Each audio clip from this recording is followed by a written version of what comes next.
मैं कतर में मुकीम एक ओवरसीज़ पाकिस्तानी मेरी गैर मौजूदगी में मेरे चाचा जान सैयद कबीर हुसैन शाह और दीगर ने मेरा घर 2 नंबर तरीके से बेच दिया है और मेरी बीवी के कमरे का ताला तोड़कर तमाम जहेज़ और ज़ेवरात लूट लिए हैं। तमाम पैसा जो बाहर से वो अपने चाचा ज़ाद बाप को भेज रहा था, अब वो रुक जाता है। क्यों? क्योंकि उन्होंने शादी कर ली है। अब उनका हंसी खुशी घर चलने लग पड़ता है। इनके चाचू ससुर इस बच्ची का जेवर, इस बच्ची का तमाम फर्नीचर, उस बच्चे का घर बेचकर रफू चक्कर हो जाते हैं, जिसकी FIR मेरे हाथ में है। एक माँ के आंसू यार बड़ी तकलीफ में है, क्योंकि इसने पाई पाई इकट्ठी करके अपनी जवान बेटी की शादी की और मकसद ये था इसका घर बसे। एक वीडियो सोशल मीडिया पे गर्दिश करती नजर आ रही है, जिसमें ओवरसीज़ पाकिस्तानी इंसाफ की दुहाइयाँ देता नज़र आ रहा है। ये खातून जो आपको नज़र आ रही है, ये उसकी बीवी है जो इंसाफ के लिए दर दर्द की ठोकरें खा रही है। ये FIR नज़र आ रही होगी आपको। इस खातून की शादी 2020 में होती है एक शख्स के साथ, जो वीडियो में नज़र आ रहा है। यहाँ टर्निंग पॉइंट ये आता है कि जब उस शख्स की शादी इस खातून के साथ की जाती है, तो जो बाप होने का दावा करता है वो बेसिकली बाप नहीं है, चाचू है, लेकर पाला होता है। लोगों यकीन कर जाते हैं, खातून होती हैं, ये कहती हैं ठीक है शादी करनी है, बड़े अच्छे मामलात चल रहे होते हैं, ये कतर चली जाती हैं उनके पास। जब उनके पास चली जाती हैं तो अब तमाम पैसा जो बाहर से वो अपने चाचा ज़ाद बाप को भेज रहा था, अब वो रुक जाता है। क्यों? क्योंकि उन्होंने शादी कर ली है। अब उनका हंसी खुशी घर चलने लग पड़ता है। अब वो अपने बेटे को, अपने मुंह बोले बेटे को कहते हैं कि इसको डिवोर्स दे दो, छोड़ दो। वो कहता है मेरी बीवी बहुत अच्छी है, मैं नहीं छोड़ता, और ये हंसी खुशी ज़िंदगी गुजार रहे थे। अब वो पीछे से क्या प्लानिंग करते हैं, इनके चाचू ससुर इस बच्ची का जेवर, इस बच्ची का तमाम फर्नीचर, उस बच्चे का घर बेचकर रफू चक्कर हो जाते हैं, जिसकी FIR मेरे हाथ में है। तकरीबन 1.5 करोड़ रुपये का चूना लगा दिया जाता है। लगाने वाला कोई और नहीं है, अपने हैं। पहले कहते ही ना कि अपना मारेगा तो छावे मारेगा, लेकिन हुन अपने तुप्पे मार देने, तुप्पे भी नहीं मार दे, खूच मार देने। क्या वाक़या है, इनसे जानते हैं। अस्सलाम वालेकुम। जी वालेकुम अस्सलाम। अच्छा मेरी बहन, आपकी शादी कब हुई थी? मेरी शादी 2020 के जून में हुई थी। आपको तब क्या बताया गया था कि ये शख्स कौन है? मुझे कुछ भी नहीं बताया था। मेरी वालदा ने मेरी शादी की थी। ठीक है। तो हमें शादी के कुछ 8-9 महीने के बाद पता चला था कि जी मेरे खावंद की पहले से भी शादी थी। ठीक है। ये ऐसे ही करते थे, शादियाँ करते थे और आगे से बच्चियों को तलाक दिलवा देते थे। क्या वजह क्या थी?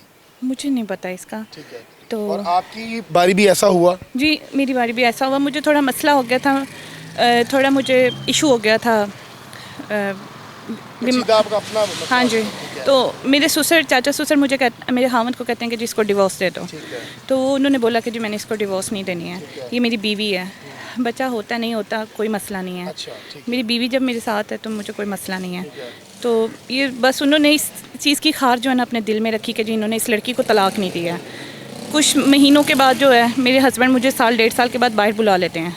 मैं बाहर चली जाती हूँ, तो 8-9 महीने के बाद मैं आती हूँ अपने घर वापस पाकिस्तान। जब पाकिस्तान आती हूँ तो मैं अपने घर जाती हूँ, अपने ससुराल। तो जब मैं ऊपर अपने घर जाती हूँ तो मेरा देवर मुझे काफ़ी गालियाँ गलोच, मेरा ससुर, मेरी सास, उन्होंने किसी ने मेरे साथ ताउन नहीं किया। तो बल्कि मेरा देवर मुझे कत्ल की धमकियाँ देता है कि जब आप वापस आती हैं तो घर था तब तक? जी तब घर था। 2022 के दिसंबर में मैं आई थी वापस, तब घर था। उस टाइम हमें नहीं पता था कि ये हमारे पीछे ये सब साजिशें करने लगे हुए हैं। मेरे देवर ने मुझे कत्ल की धमकियाँ दी, उन्होंने मुझे बाजारी औरत बोला, बहुत गलत लफ्ज़ बोले, मेरी वालदा के साथ, मेरे साथ बहुत मिसबिहेव किया। मैंने अपने हस्बैंड को बताया, उन्होंने बोला कि आप 2-3 मारो, अपना हॉस्पिटल वगैरह का मसला हल करो, उसके बाद मैं आपको बुला लेता हूँ। अच्छा मुझे बताइए कि मैं समझना चाह रहा हूँ कि आपके साथ ये सलूक करने का मकसद क्या था? क्या पहले पैसा जो बेटा था वो अपने बाप को भेजता था जिसने लेकर पैदा था? जी जी। जब मैं उनकी बीवी, जब मसला पैसों का था? जी मसला पैसों का था। जब उनके पैसे आना बंद हो गए, उन्होंने ये भी कह दिया कि जी तुम्हारी बीवी है, तुम जानो, तुम्हारी बीवी जाने, हमें तुम्हारे पैसों से कोई लेना देना नहीं है। लेकिन असल वजह जब पैसों का और मेरा बच्चा ना होना, उन्होंने सबसे बड़ा इशू ये बनाया। और उसके बाद उन्होंने मुझे बहुत ज़्यादा तंग किया, जिसकी वजह से मैं अपनी वालदा के पास चली गई।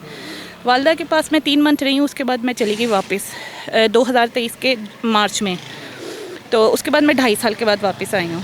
मैं अपने घर जाती हूँ, मेरे घर जब चाबी लगाती हूँ तो उधर से मुझे पता लगता है कि जी ना घर है, ना कोई जेवर है, ना कोई मेरा सामान है।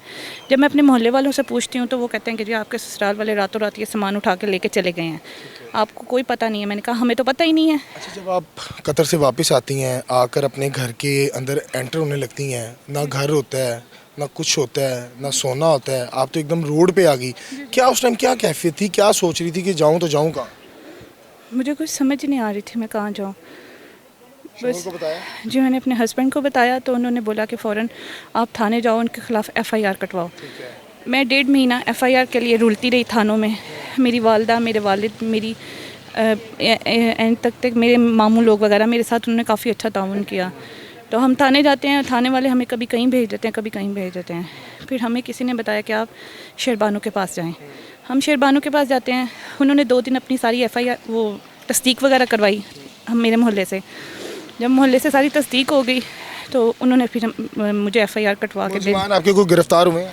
एक हुआ था तो हमें बस यही पता चला कि जी जिन जिन के नाम मैंने लिखवाए थे उनमें से कोई बंदा नहीं उनके पास हाजिर हुआ और उल्टा फरार हैं सारे? सारे फरार हैं। कितना नुकसान हो गया आपका?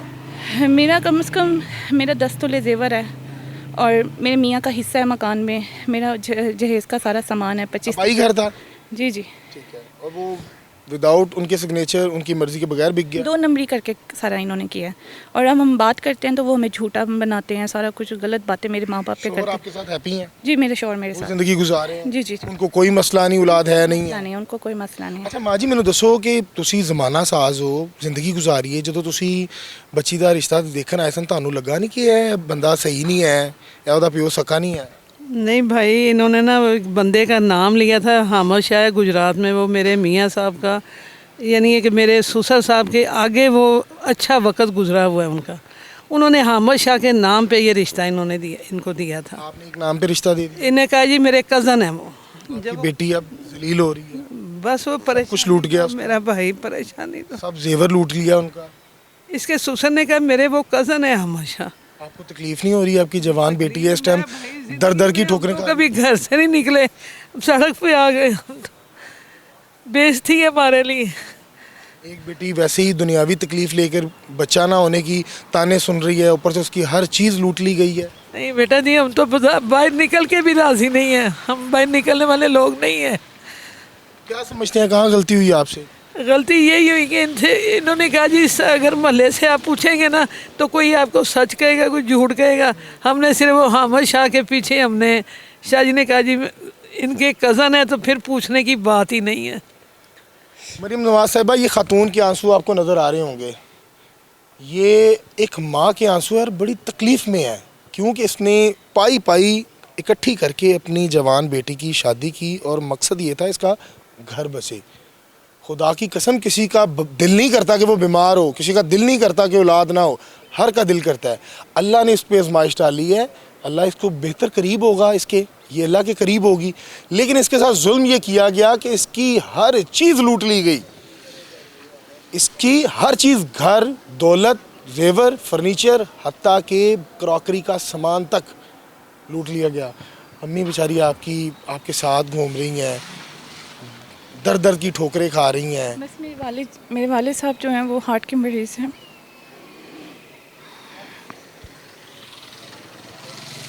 क्या कहते हैं अब्बू? बस मुझे देख के दुख आता है। अब्बा जी कहते नहीं कोई बात नहीं, छोड़ दें ये जेवर? मेरे पास कुछ अल्फाज नहीं है कहने के सब्र लिए। करें मेरी बहन, अल्लाह ताला आपके साथ इंसाफ करेगा, ये इदारे आपके साथ इंसाफ करेंगे। लेकिन ये मेरी बहन इस टाइम बहुत ज़ारो कतार रो रही है, ये बुज़ुर्ग खातून है, ये भी रो रही हैं कि हमें इंसाफ क्यों नहीं मिल रहा। ये मरीम नवाज़ के जो इदारे हैं उन्होंने एफ़आईआर काट दी है। मरीम नवाज़ कहती हैं कि मैं माँ हूँ, क्या अपील करना चाहेंगी माँ से? मैं बस ये अपील करना चाहती हूँ कि मैं वहाँ पर भी काम करती हूँ, मैं वहाँ से अपना सारा काम छोड़ छाड़ के इधर आई हूँ सिर्फ अपना इंसाफ लेने के लिए कि हम दोनों मियाँ बीवी ने अगर 5 साल हो गए सेक्रीफाइस करके ज़िंदगी गुजार रहे हैं, जमा पूंजी कर रहे हैं, तो जाहिर बात है हमने अपने मुल्क ही आना ना पाकिस्तान। हमें बस ये है कि हमें हमारा इंसाफ मिल जाए, हमें और कुछ नहीं चाहिए। और ये जो हमें की धमकियाँ मिल रही हैं ये ना मिले हमें किसी से कोई लड़ाई झगड़ा नहीं है। मरियम नवाज़ कहती हैं कि मैं आपकी माँ हूँ, अगर वो माँ हैं तो उन्हें चाहिए कि हमें इंसाफ दें। और ये मेरी वालदा है जो मेरे साथ इंसाफ की दर बदर की ठोकरें खाने लगी। देख के ज़्यादा तकलीफ हो रही होगी, वो साथ बेचारी इस उम्र में आपके साथ। जी जी। मेरी इदारों से अपील है, खुदारा ये बुज़ुर्ग खातून है, इसकी जवान बेटी है जो बाहर यानी कि कतर अगर है तो वहाँ भी जॉब करके अपना सिस्टम चला रही हैं और बड़े प्लान थे कि पाकिस्तान जाएंगे, पाकिस्तान जाकर अपनी ज़िंदगी गुजारेंगे, लेकिन अफसोस के साथ जब पाकिस्तान आते हैं तो यहाँ उनको तालों के अलावा कोई चीज़ नहीं मिलती।